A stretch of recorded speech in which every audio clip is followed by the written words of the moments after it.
welcome to the CB&Q in Wyoming. I'm Mark Pruitt, Gandy Dancer. And also, welcome to another episode of Building Casper. This is episode 5, the first of the construction episodes. Just to briefly recap the series, in episode 1 I talked about my approach to developing Casper Yard. Episodes 2 through 4 went through planning the yard. And today, episode 5, is the construction of the yard up to the point where I was ready to lay track.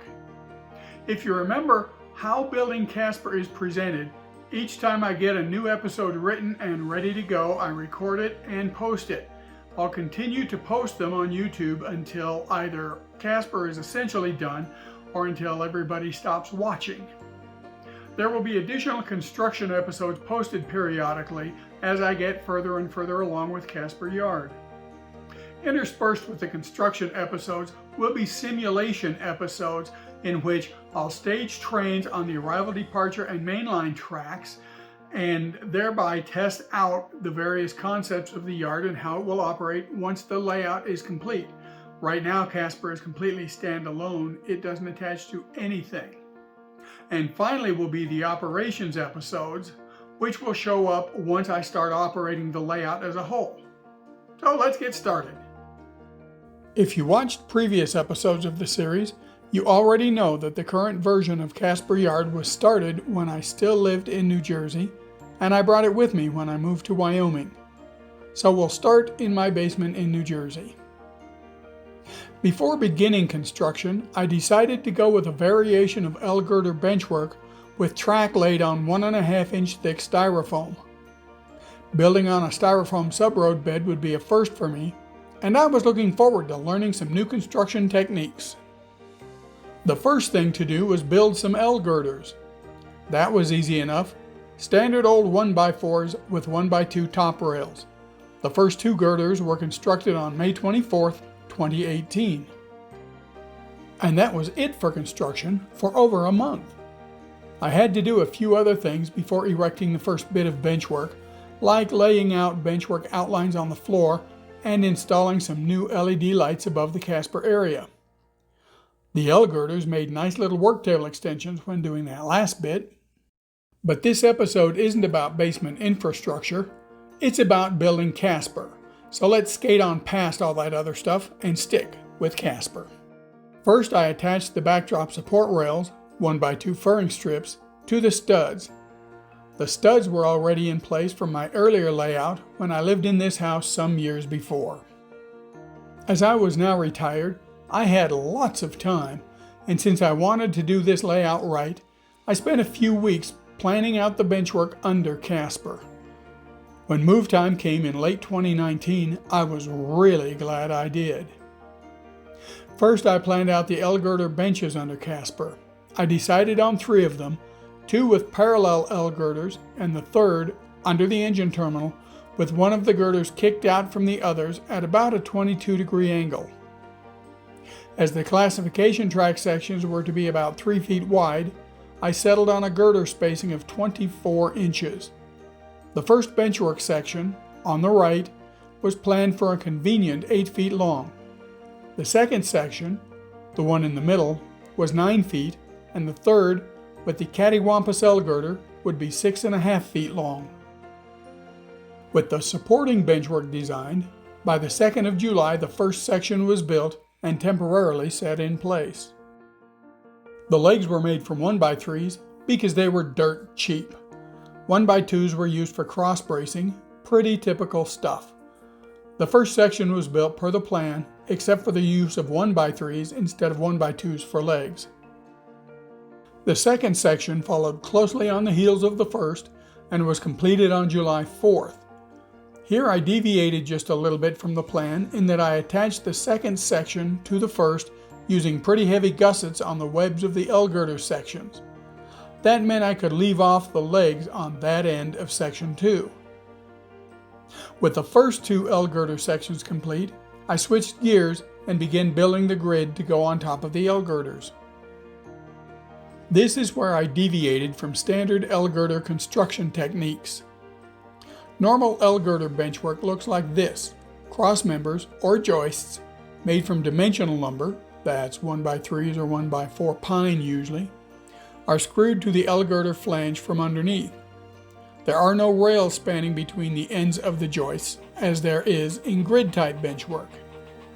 I built benchwork like this for many years on many layouts, but recently things have changed.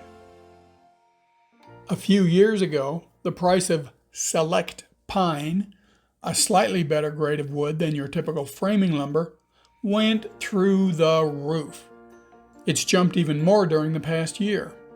What was $3 to $4 a few years ago is now over $12 for a 1x4 by 8 foot board. I looked for an alternative. I'd heard of folks ripping sheets of plywood into strips and using that for benchwork, so I looked at how much wood I could get from a 4x8 sheet of 3/4 inch plywood and for what price. I looked at the 3/4 inch thickness since that matches the actual thickness of 1 inch dimensional lumber. It turned out I could get 15 3-inch wide strips from a single sheet ripped lengthwise, giving me a total of 120 linear feet of wood. But what about the cost? I wanted to use a really good grade of plywood to minimize any irregularities in the final benchwork. I checked out the big box stores in the area and settled on oak veneer plywood. This stuff is expensive. It currently sells for about $80 a sheet at Menards. At current prices, 120 feet of 1x4 pine would cost me almost $183, and that doesn't include any sales tax. So by ripping an expensive sheet of plywood down to 3-inch widths, I save over $100. But why am I comparing 1x4 pine to plywood ripped into 3-inch widths? Because a 1x4 is actually 3/4 by 3.5 inches. A 1x3 is 3/4 by 2.5, and that's a bit too narrow for benchwork joists for me. 3-inch plywood joists would work just fine though. Given that cost differential, I decided to go with plywood joists. But screws don't hold real well when driven into the edge grain of plywood, so I had to modify my construction method slightly. This is what I ultimately came up with. To avoid screwing into the joist edges, I built a grid to go on top of the L-girder bench. The joists were attached to the stringers using 2x4 corners, again to avoid screwing edgewise into the plywood joists. This increased construction time slightly, but benchwork goes up fast anyway, so I could afford the hour or so of extra construction time on the joists. As it turned out, the grid construction worked out for the best because the move to Casper in 2019. It provided a solid base for moving the yard, where standard L-girder construction would not have. Here, mid-July 2018, you can see the first grid set in place on the left end of Casper. The lower rail for mounting the backdrop is behind it. Above, you can see the upper backdrop mounting rail. As with the L-girders, I planned out the grids under Casper in some detail. This was especially important for the irregular grid under the engine terminal, where I needed to avoid placing a joist under where the turntable would go.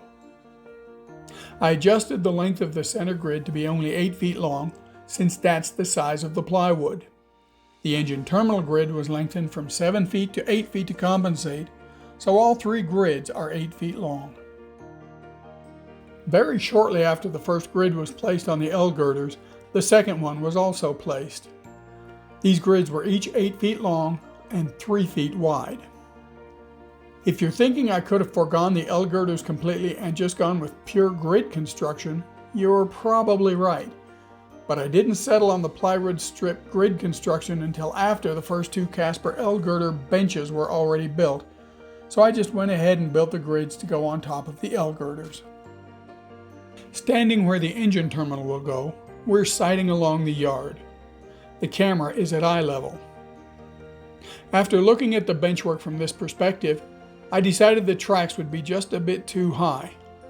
I wound up shortening the legs by about 6 inches, lowering the track level by an equal amount. That meant relocating the mounting rails for the backdrop, but that was easy to do. Once the final height of the mounting rails was established and the rails moved, it was time to start mounting the backdrop. Here my wife is attaching the first sheet of the backdrop to the 1x2s. A few words about the backdrop. I buy 80 thou thick white styrene in 4x8 foot sheets and cut it to height lengthwise. I chose styrene years ago on the previous New Jersey layout in this house because it's easy to work with and can be glued together using Tester's thick model cement, the one that comes in the metal tube. The seams can be filled with gap-filling plastic putty. I use Squadron White usually, then sand them smooth. Once painted, the seams are invisible. Also, these backdrops are reusable since the styrene is so easy to patch and rework. Some of these strips of styrene have been on 4 layouts now. It took about a week to mount and paint the backdrop along the 24-foot length of Casper and around past the left end. Then I built the third L-girder section of benchwork for Casper, the one with the kicked out L-girder under the engine terminal. By July 24th, the irregularly shaped grid for the engine terminal was constructed and laid in place. Once final position adjustments were done on all 3 grid sections, they were screwed to the L-girders using 2x2 cleats. The next step was to add the styrofoam sheets. Here, the first 2 sheets on the rectangular grid sections were permanently attached using a foam-friendly construction adhesive. I don't remember for sure, but I think I used Loctite PL3. But in any case, the next day that foam was stuck tight to the grid and it wasn't coming off without a major battle. A couple days later, I glued down the sheets for the engine terminal. Here they're being weighed down using more of the plywood strips.